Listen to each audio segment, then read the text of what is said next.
మొన్న ఢిల్లీ హైకోర్టులో ఈడీ వాళ్ళు ఎన్ఫోర్స్మెంట్ డైరెక్టరేట్కి సంబంధించినటువంటి అధికారులు వాళ్ళ లాయరు కేసీఆర్ గారిని ఉద్దేశించి లిక్కర్ స్కామ్లో వారి ప్రమేయం ఉందన్నట్టుగా మాట్లాడిరని చెప్పి ఒక 16 ఛానల్స్ న్యూస్ ఛానల్స్ వాళ్ళు తప్పుడు వార్తను ప్రసారం చేసి కేసీఆర్ గారి ఇమేజ్ని దెబ్బతీసే విధంగా దుష్ప్రచారం చేశారు.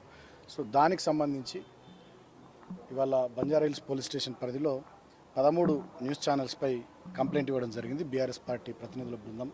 అదేవిధంగా ఇంకొక 3 న్యూస్ ఛానల్స్ సంబంధించి పంజగుట్ట పోలీస్ స్టేషన్లో, జూబ్లీహిల్స్ పోలీస్ స్టేషన్లో కూడా కంప్లైంట్, ఫిలింనగర్ పోలీస్ స్టేషన్లో కూడా కంప్లైంట్ ఇవ్వడం జరిగింది వేరే టీమ్స్పై. ఒక 14 ఏళ్ళు సుదీర్ఘ పోరాటం చేసి తెలంగాణను తీసుకొచ్చిన నాయకుడిగా, తెచ్చిన తెలంగాణలో 2 సార్లు ప్రజల ఆశీర్వాదంతో ప్రభుత్వాన్ని నడిపి ప్రజలకు అనేక సంక్షేమ అభివృద్ధి కార్యక్రమాలు అందించిన నాయకుడిగా, ఒక మంచి అడ్మినిస్ట్రేటర్గా పేరున్నటువంటి కేసీఆర్ గారి ఇమేజ్ను దెబ్బతీయాలనే కుట్రతోని కొన్ని ఛానల్స్ చేసినటువంటి నిర్వాహకాన్ని బీఆర్ఎస్ పార్టీ పరంగా తీవ్రంగా ఖండిస్తున్నాం.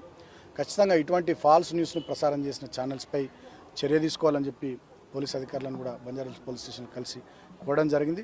డెఫినెట్గా రాబోయే రోజుల్లో కేసీఆర్ గారి ఇమేజ్ని కానీ, బీఆర్ఎస్ పార్టీ నాయకుల ఇమేజ్ని కానీ దెబ్బతీసే విధంగా తప్పుడు వార్తలు ప్రసారం చేసే వారిపై ఖచ్చితంగా లీగల్గా, చట్టపరంగా, రాజ్యాంగంకి లోబడి ఏ రకమైనటువంటి చర్యలు తీసుకోవాలో వాటి విషయంలో బీఆర్ఎస్ పార్టీ చాలా స్ట్రిక్ట్గా, స్ట్రింజెంట్గా పనిచేయాలని చెప్పి మా పార్టీ నిర్ణయం తీసుకున్నది. దానిలో భాగంగా ఇవాళ ఈ కంప్లైంట్ ఇవ్వడం జరిగింది.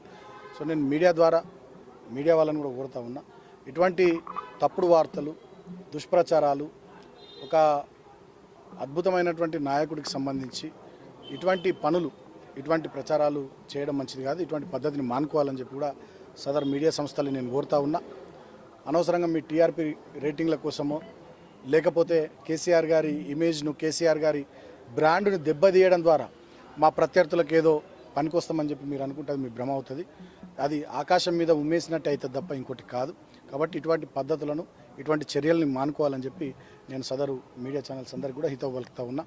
ఆల్మోస్ట్ ఆల్ మేము ఇచ్చినటువంటి ఈ 16 కంప్లైంట్స్కి సంబంధించి ABN news channel, ETV news channel, V6 news channel, NTV news channel, I news channel, Amma news channel, BRK news channel, dial news channel, journalist Sai channel, mic TV news channel, nationalist hub channel, prime 9 news channel, RTV news channel, Raj news channel, red TV news channel, wild wolf Telugu news channel, ఈ 16 news ఛానల్కి సంబంధించి complaint ఇవ్వడం జరిగింది.